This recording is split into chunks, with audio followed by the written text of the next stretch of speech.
दुनिया की दो बड़ी अर्थव्यवस्थाएं भारत और अमेरिका अब एक बड़े व्यापारिक समझौते की ओर बढ़ रही है। हाल ही में अमेरिकी राष्ट्रपति डोनाल्ड ट्रंप और भारत के union minister of commerce and industry Piyush Goyal के बयानों से ये बात तो साफ हो गई है कि कुछ बड़ा होने वाला है। जहां एक और अमेरिका ने चीन के साथ डील साइन की है, वही अब भारत की बारी है। क्या भारत और अमेरिका के बीच रुकी हुई डील फिर से पटरी पर आ पाएंगी? और क्या ये समझौता दोनों देशों की अर्थव्यवस्था और आम जनता के लिए फायदेमंद होगा? तो चलिए इस अपडेट को डिटेल में जानते हैं। लेकिन आगे बढ़ने से पहले एक रिक्वेस्ट है कि जो भी लोग इस चैनल पर नए हैं वो हमारे चैनल को सब्सक्राइब ज़रूर करें। इस काम के लिए कोई पैसे नहीं लगते हैं, बल्कि इससे हमें मोटिवेशन मिलता है। तो चलिए आगे बढ़ते हैं। अमेरिका के राष्ट्रपति डोनाल्ड ट्रंप ने एक बार फिर बड़ा ऐलान किया है।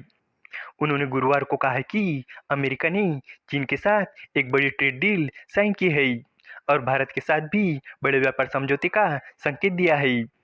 उनके इस ऐलान के बाद से साफ हो गया है कि भारत और अमेरिका के बीच ट्रेड को लेकर कुछ बड़ा होने वाला है। ट्रंप ने यह घोषणा बिग ब्यूटीफुल इवेंट को संबोधित करते हुए की।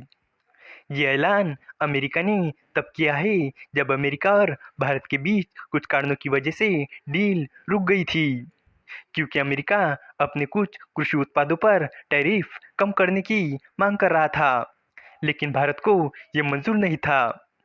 अमेरिका चाहता था कि भारत मक्का और सोयाबीन जैसे कृषि उत्पादों पर टैरिफ में कमी करे, लेकिन भारत सरकार एक ऐसे समझौते के लिए तैयार नहीं है जिससे देश के 140 करोड़ कंज्यूमर और किसानों को नुकसान हो।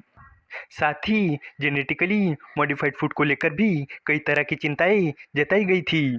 सूत्रों का कहना है कि इससे दोनों देशों के बीच बातचीत में रुकावट आ गई थी। अगर 9 जुलाई तक कोई छोटा समझौता नहीं होता है तो भारतीय इंडस्ट्री को अमेरिका में 26% तक टैक्स देना पड़ सकता है। लेकिन अब अमेरिकी राष्ट्रपति ने अपने संबोधन में कहा है कि सब लोग हमारे साथ डील करना चाहते हैं।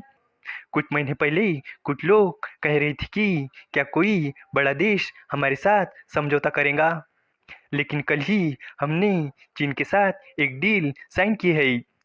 अब हमारे पास कई शानदार डीलें हैं। भारत के साथ भी एक बहुत बड़ी डील होने वाली है। हम भारत को ट्रेड के लिए खोलने जा रहे हैं, जैसे हमने चीन के साथ शुरू किया है। हालांकि डोनाल्ड ट्रंप ने यह भी स्पष्ट किया कि हर देश के साथ समझौता नहीं होगा। उन्होंने कहा कि हम हर किसी के साथ डील नहीं करेंगे। कुछ देशों को हम बस एक चिट्ठी भेज देंगे कि बहुत बहुत धन्यवाद, अब आप 25, 35 या 45% टैरिफ चुकाइए।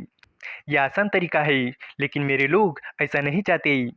वो कुछ समझौते करना चाहते हैं, शायद मुझसे भी ज़्यादा। ट्रंप के इस बयान के बीच भारत ने भी अपना रिएक्शन दिया है।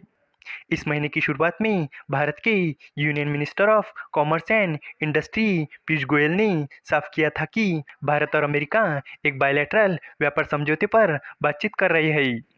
पीयूष गोयल ने 10 जून को मीडिया को संबोधित करते हुए कहा था कि फरवरी 2025 में पीएम मोदी और ट्रंप की मुलाकात के बाद दोनों देशों के नेताओं ने इस दिशा में काम करने का फैसला लिया है।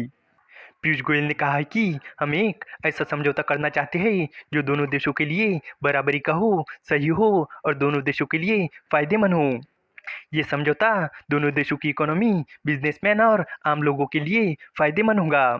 उन्होंने भारत और अमेरिका के बीच व्यापारिक रिश्ते की अहमियत पर भी जोर दिया है। उन्होंने कहा कि भारत और अमेरिका बहुत अच्छे दोस्त, साथ मिलकर काम करने वाले और खास साझेदार हैं। ये समझौता हमारे व्यापार को बढ़ाने और आपसी रिश्तों को मजबूत करने का अच्छा मौका है। इस वीडियो का कंक्लूजन यही है कि भारत और अमेरिका के बीच व्यापारिक समझौते को लेकर बातचीत अब एक नए मोड़ पर पहुंच चुकी है। जहां एक और अमेरिका इसे एक बड़ा मौका मान रहा है, वही भारत भी अपने किसानों, कंज्यूमर और इंडस्ट्री के हितों को ध्यान में रखते हुए संतुलित समझौते की बात कर रहा है। डोनाल्ड ट्रंप और पीयूष गोयल के हालिया बयानों से ये साफ हो गया है कि दोनों देश इस दिशा में गंभीरता से आगे बढ़ रहे हैं। अगर ये डील होती है तो ये न केवल दोनों देशों की अर्थव्यवस्था को मजबूती देगा, बल्कि आपसी रिश्तों को भी और मजबूत बनाएगा। उम्मीद है कि आपको ये जानकारी पसंद आई होंगी और भी इसी तरह के इन्फॉर्मेटिव वीडियोस के लिए हमारे चैनल को सब्सक्राइब करें। धन्यवाद।